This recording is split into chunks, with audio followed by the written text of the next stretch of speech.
Hello and welcome. Let's learn how to bake these cinnamon chocolate chip cookies. Please preheat your oven to 375 degrees Fahrenheit or 190 degrees Celsius and let's get started. In a small bowl, we're going to use 1¼ cups of flour, 187.5 grams.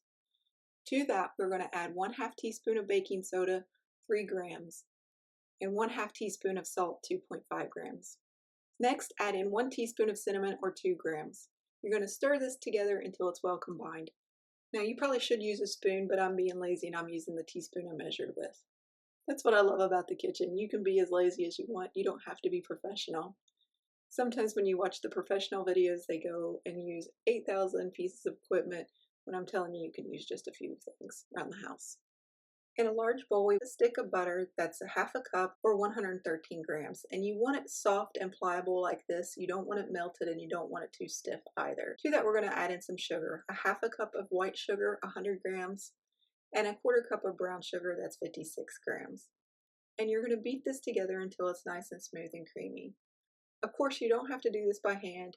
You can use a handheld mixer or even a stand mixer. I just like to make cookies by hand because you get the most tender crumb when you do that. Next, we're going to crack in an egg. That's 1 large egg or 50 grams. And again, you want to mix this until it's well combined. At first, it will look curdled, and that is completely normal. Just keep mixing it until it's nice and fluffy. Eventually, you'll get a mixture that looks like this. Then we're going to add in some vanilla. I'm adding in 1 teaspoon of vanilla, that's 5 milliliters. And then I'm going to add in our flour mixture from earlier. And make sure you get every little bit of flour out because you don't want the ratios to be messed up on these delicious cookies. Again, you can use a stand mixer or handheld mixer. Just mix it until it just starts to come together and looks like this. It's a very stiff dough. You are now going to add in 1/2 cup of chocolate chips, that's 113 grams, and 1/2 cup of chopped walnuts, that's 56 grams. Now, if you don't like nuts, you can leave them out completely, but what will happen is your cookie will spread out more because the walnuts make them thicker. And hey, if you want them to spread out even more, drop that temperature to 350 or 180 degrees Celsius. Next, we're going to put these on a cookie sheet and we're going to space them about 2 inches apart or 5 centimeters.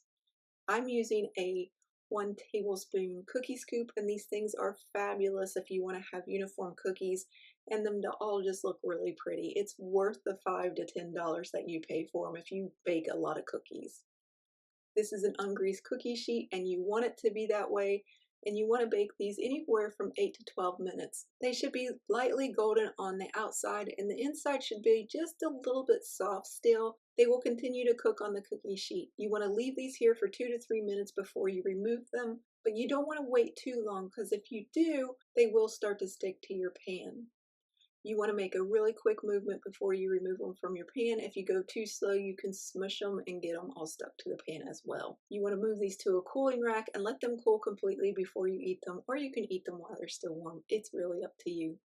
Let's look inside one of these to see what they look like. They smell delicious. They taste like chocolate, cinnamon, and have that nutty flavor from the walnuts. They're just absolutely beautiful. I hope you enjoyed this recipe. Here are your ingredients if you want to follow along.